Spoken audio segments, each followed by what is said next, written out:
വിശ്വാസികളെ, പരിശുദ്ധനായ മർക്കോസ് ഏവങ്കലിസ്ത എഴുതിയ സുവിശേഷം 4-ാം അധ്യായം 21 മുതൽ 34 വരെയുള്ള തിരുവചനങ്ങൾ പരിശോധിക്കുമ്പോൾ യേശു ക്രിസ്തു ദൈവരാജ്യത്തിൻ്റെ രഹസ്യങ്ങളെ ഉപമകളിലൂടെ നമ്മളെ പഠിപ്പിക്കുന്നതായി കാണാൻ സാധിക്കും. വിളക്കയും വിത്തും കടുകുമണിയുമൊക്കെയായി ലളിതമായ ദൃശ്യങ്ങളിലൂടെ ദൈവത്തിൻ്റെ ആഴമുള്ള സത്യങ്ങൾ നമ്മൾക്ക് തുറന്ന് നൽകുന്നു. 3 ചിന്തകൾ ഈ വേദവാക്യത്തിലൂടെ നിങ്ങളുമായിട്ട് പങ്കുവയ്ക്കാൻ ആഗ്രഹിക്കുകയാണ്. വിളക്ക് പ്രകാശം പകരാനുള്ളതാണ്, ഒളിച്ച് വെക്കാനുള്ളതല്ല. കർത്താവ് ചോദിക്കുന്നു, വിളക്ക് കൊളുത്തി പാത്രത്തിൻ്റെ അടിയിൽ വെക്കാനാണോ, വിളക്ക് തിരിയുടെ മുകളിലല്ലേ വെക്കേണ്ടത്? പൗരസ്ത്യ വിശ്വാസത്തിൽ ഈ വിളക്ക് ക്രിസ്തുവിൻ്റെ വെളിച്ചമാണ്. വിശുദ്ധ മാമോദീസായിൽ നമുക്ക് ലഭിച്ച വിശ്വാസത്തിൻ്റെ ജ്വാലയാണത്. സഭയിൽ നാം ക്രിസ്തുവിൻ്റെ വെളിച്ചം ഏറ്റുവാങ്ങുന്നു. പക്ഷേ ആ വെളിച്ചം ഭയത്താൽ, ലോകാസക്തികളാൽ, പാപശീലങ്ങളാലും മറച്ചു വെക്കപ്പെടുന്നു എന്നുള്ളതാണ് അതിൻ്റെ സത്യാവസ്ഥ.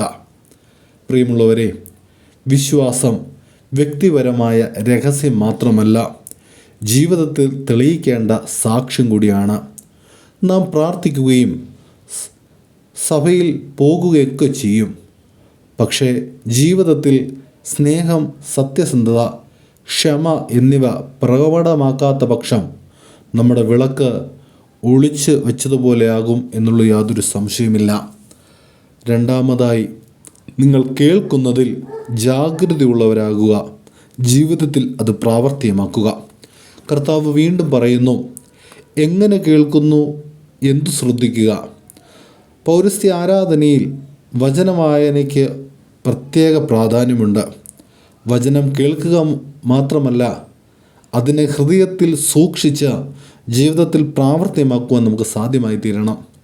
കേൾക്കുന്നവൻ അനുസരിക്കുമ്പോൾ കൂടുതൽ കൃപ ലഭിക്കും. കൃപയുടെ പ്രവർത്തനം പലപ്പോഴും നിശബ്ദവും ദൃശ്യാതീതവുമാണ്. നാം പ്രാർത്ഥിക്കുന്നു, നാം ഉപവസിക്കുന്നു, നാം വിശുദ്ധ കുർബാനയിൽ പങ്കെടുക്കുന്നു. അവിടെ ഫലം ഉടൻ കാണണമെന്നില്ല, പക്ഷെ ദൈവകൃപ ഉള്ളിൽ പ്രവർത്തിക്കും. മൂന്നാമതായി, നമ്മുടെ ജീവിതത്തിലെ കടുകുമണികൾ. കർത്താവ് വീണ്ടും നമ്മളെ ഉത്ബോധിപ്പിക്കുന്നുണ്ട്. ദൈവരാജ്യം കടുകുമണിയോട് സദൃശ്യമെന്ന്. അത് ചെറുതാണ്, പക്ഷെ വളർന്നാൽ വലിയ വൃക്ഷമാകും. സഭയുടെ ചരിത്രം ഇതിന് തെളിവാണ്. 12 ശിഷ്യന്മാരിൽ നിന്ന് ആരംഭിച്ച വിശ്വാസം ഇന്ന് ലോകമെങ്ങും വ്യാപിച്ചിരിക്കുന്നു.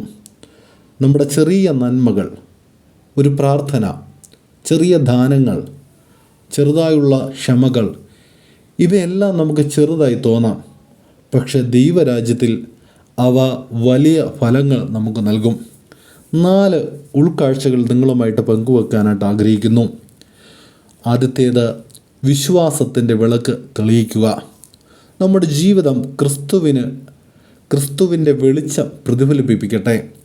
രണ്ടാമതായി, വചനം കേട്ട് അനുസരിക്കുക. കേൾക്കുന്നവനിൽ നിന്ന് അനുസരണമുണ്ടാകുവാൻ നമുക്ക് സാധ്യമായി തീരണം. മൂന്നാമതായി, ക്ഷമയോടെ കാത്തിരിക്കുക. കൃപയുടെ വളർച്ചയ്ക്ക് സമയമെടുക്കും. പലപ്പോഴും നാം ആഗ്രഹിക്കുന്ന കാര്യങ്ങൾ അപ്പോൾ തന്നെ ലഭിക്കണമെന്ന് ഉണ്ടെങ്കിൽ കൂടിയും ദൈവത്തിന് ഓരോന്നിനെക്കുറിച്ചും ഓരോ പദ്ധതികളുണ്ട് എന്ന് തിരിച്ചറിയുക. നാലാമതായി, ചെറിയ കാര്യങ്ങളിലെ വിശ്വസ്തത. ചെറിയ കടുകുമണി വലിയ വൃക്ഷമാകും എന്നതുപോലെ ചെറിയ കാര്യങ്ങളിൽ വിശ്വസ്തർ ദൈവത്തിനുമുമ്പാകെ വലിയ കാര്യങ്ങളിലും വിശ്വസ്തരായി തീരും.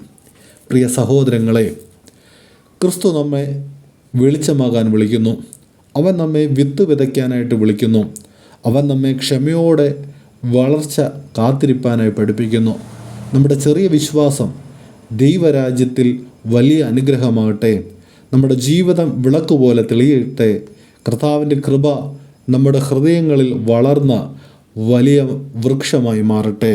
ദൈവം എല്ലാവരെയും അനുഗ്രഹിക്കട്ടെ.